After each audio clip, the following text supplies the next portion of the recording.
माय Konkan subscribe करण्यासाठी लाल बटनवर click करा आणि त्यानंतर येणाऱ्या बेल आयकॉनवर क्लिक करून सर्व अपडेट्स आपल्या मोबाईलवर मिळवा। कोकणातील लोकप्रिय चॅनल माय कोकणवर पहा धुमस चक्री लोकसभेची, स्पॉन्सर्ड बाय दापोली ऑनलाइन। राज्यामध्ये शिवसेना आणि भाजपची युती झाली असली तरी रत्नागिरी आणि सिंधुदुर्गामध्ये शिवसेनेचे उमेदवार विनायक राऊत यांच्यावर भाजपचे कार्यकर्ते नाराज आहेत। रत्नागिरी शहरातील सावले सभागृहात आज घेण्यात येणाऱ्या कार्यकारिणीच्या बैठकीतही विनायक राऊत यांना विरोध करण्यात आला।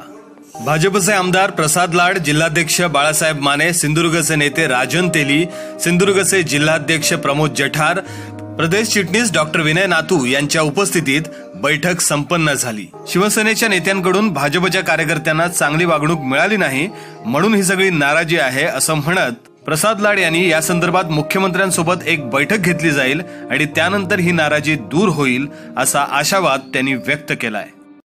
कार्यकर्त्यांच्या मनामध्ये शिवसेनेच्या नेतृत्वाबद्दल जे स्थानिक खासदार असतील, आमदार असतील, त्यांच्याबद्दलच्या भावना अतिशय तीव्र आहे। त्यांनी दिलेली वागणूक ही अतिशय चुकीच्या पद्धतीची होती, अशा प्रकारच्या त्यांच्या भावना होत्या। सामनाच्या माध्यमातून असेल किंवा लोकप्रतिनिधीच्या माध्यमातून असेल, माननीय पंतप्रधानांवर किंवा मुख्यमंत्र्यांवरती जे आरोप किंवा जे टोकाची भूमिका घेऊन जे बोललं गेलं ते देखील कार्यकर्त्यांच्या मनामध्ये खदखद आहे। पण भारतीय जनता पक्षाचा कार्यकर्ता हा भावनिक नसून हा पक्षाशी एकनिष्ठ असा कार्यकर्ता आहे। त्यामुळे दोन्ही ठिकाणी आम्ही कार्यकर्त्यांना स्पष्ट संदेश दिलेले आहेत की युतीचा जो धर्म आहे तो युतीचा धर्म पाळावा लागेल, पण हे करत असताना माननीय मुख्यमंत्र्यांकडे एक बैठक घ्यावी लागेल। अजूनही कार्यकर्त्यांच्या मनामध्ये संभ्रम आहे की कोणाचं काम करायचं, त्यामुळे त्यांचा संभ्रम निर्माण झालेला संभ्रम दूर करण्यासाठी अजून थोडा कालावधी लागेल। पण निश्चितपणे मला खात्री आहे की माननीय मुख्यमंत्र्यांशी झालेल्या बैठकीनंतर आणि शिवसेनेच्या नेत्यांबरोबर जेव्हा माझी बैठक होईल त्यावेळेला या सगळ्या भावना मी त्यांच्या मनात देखील त्यांच्या तोंडावरती सांगेन।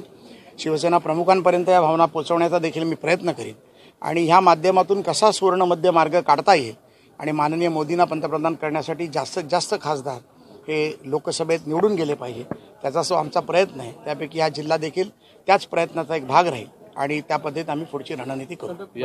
दरम्यान सिंधुदुर्गचे जिल्हाध्यक्ष प्रमोद जठार यांनी ही जागा भाजपकडे यावी यासाठी मागणी केली आहे। त्याचबरोबर हवाई उड्डयन मंत्री सुरेश प्रभू यांना या ठिकाणी उमेदवारी देण्यात यावी अशी मागणीही त्यांनी लावून धरली आहे। युतीमध्ये ही जागा भारतीय जनता पक्षाकडे यावी आणि माननीय सुरेशजी प्रभूंना या ठिकाणी तुम्ही युतीचे उमेदवार म्हणून द्यावेत, हीच मागणी घेऊन सिंधुदुर्ग, रत्नागिरी त्या ठिकाणी माननीय मुख्यमंत्र्यांना भेटणार आहेत।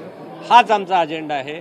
भारतीय जनता पक्षासाठी हा मतदारसंघ सोडावा, माननीय सुरेशजी प्रभू पुढचे खासदार इथून असावेत, हीच भावना सिंधुदुर्ग रत्नागिरीमध्ये आहे। तीच भावना घेऊन आम्ही माननीय मुख्यमंत्र्यांना भेट। रत्नागिरी सिंधुदुर्ग मतदारसंघामध्ये नक्की काय होईल? भाजपकडून शिवसेनेला मदत होईल की नाही, की या ठिकाणी भाजपचा उमेदवार दिला जाईल याचा फैसला मुख्यमंत्र्यांसोबत होणाऱ्या बैठकीतच होईल। मुश्ताक खान, माय कोकण, रत्नागिरी। कोकणातील लोकप्रिय चॅनल माय कोकणवर पहा धुमस चक्री लोकसभेची, sponsored by Dapoli online. My Konkan subscribe करण्यासाठी लाल बटनवर क्लिक करा आणि त्यानंतर येणाऱ्या बेल आयकॉनवर क्लिक करून सर्व अपडेट्स आपल्या मोबाईलवर मिळवा।